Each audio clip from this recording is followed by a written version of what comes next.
இப்போ இந்த வீக் நமக்கு செலிப்ரேஷன் வீக். எல்லா எக்ஸ் கண்டஸ்டன்ஸும் வராங்க. கொஞ்சம் கொஞ்சமாக பிட்டாக தான் எல்லாரையும் உள்ளே அனுப்புவாங்க. இன்றைக்கி வந்து ஃபஸ்ட்டு யார் வராங்க அப்படின்னு பார்த்தீங்கன்னா வியானா அண்ட் பிரவீன்.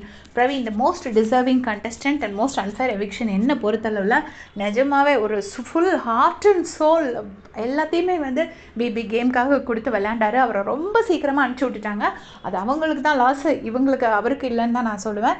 அவர் நாளைக்கு வராரு. கூடவே வியானா வராங்க. வியானா வந்து எப்பயுமே பாருக்கும் திவாகருக்கும் ஒரு சப்போர்ட்டாகவே இருந்தாங்க. அதுக்கப்புறமா பாருக்கும் கானாவினோத் தன்னை கூட கொஞ்சம் சண்டை போடுவாங்க. பாரு கூட ரொம்பவே க்ளோஸாக தான் இருந்தாங்க. அண்ட் நேத்தி அவங்களுக்கு ரெட் கார்டு கொடுத்ததுக்கு ஒரு வீடியோ போட்டிருந்தாங்க. இந்த வீட்டில் வந்து எல்லாத்தையுமே வந்து எல்லாருமே எப்போவுமே எல்லா டாஸ்க்லேயுமே வன்முறையெல்லாம் நடக்க தான் செய்யும்.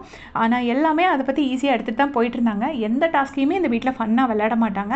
ஃபன்னாக விளையாடுங்கன்னு சொல்லுவாங்க, ஆனால் அதில் ஏதோ ஒரு சண்டை வந்துடும். அண்ட் பிக் பாஸ் நினச்சிருந்தா அந்த பிரச்சனை நடக்கும்போதே அதை ஸ்டாப் பண்ணி தடுத்துருக்கலாம். பட் பிக் பாஸ் எப்போவுமே தடுக்கலை. இதுக்கு முன்னாடிலாம் சில டாஸ்க்கை கொஞ்சம் நேரம் நிறுத்தி வைக்கிறோம் அப்படிலாம் சொல்லியிருக்காங்க. அந்த மாதிரி எதுவுமே பண்ணாமல் பிக் பாஸ் அதை தடுக்காமல் இது பண்ணிட்டாங்க. கடைசி பார்த்திங்கன்னா இப்படி ரெட் கார்டு தூக்கி கொடுத்துட்டாங்க. அவங்க பண்ணது கரெக்டுன்னு நான் சொல்லலை. சாண்ட்ராக்கு நடந்தது கஷ்டம்தான். ஆனால் வந்து ஒரு சின்ன எல்லோ கார்டோ ஒரு வார்னிங்கோ ஃபஸ்ட்டே கொடுத்துருந்தா இந்த லெவலுக்கு அந்த பிரச்சனை போயிருக்காது அப்படின்னு சொல்லி வியானா வந்து சொல்லியிருந்தாங்க. ஸோ நாளைக்கு உள்ளே வர போகிறாங்க. வியானா வந்து ஆக்சுவலாக ரொம்ப போல்டான பர்சன் தான். நம்ம பார்த்துருக்கோம் அந்த ஜட்ஜு கேரக்டரில் பாயிண்ட்ஸ் எல்லாம் எப்படி எடுத்து வச்சாங்கன்னு நமக்கு நல்லாவே தெரியும். ஸோ அவங்க நினச்சா எதுக்கும் பயப்பட மாட்டாங்க. எல்லாத்தையுமே கரெக்டாக பேச தான் செய்வாங்க. நாளைக்கு வந்து சாண்ட்ராவை கேள்வி கேட்குறாங்களா இல்லை சாண்ட்ரா உடனே பயந்த மோடுக்கு போயிடுறாங்களா என்ன அப்படிங்கிறது தெரியாது. நாளைக்கு வந்து கேட்குறாங்களா இல்லையான்னு பொறுத்திருந்து பார்க்கலாம். நீங்கள் என்ன நினைக்கிறீங்கன்னு கமெண்ட் செக்ஷனில் சொல்லிட்டு போங்க. தேங்க்ஸ் ஃபார் வாட்சிங்.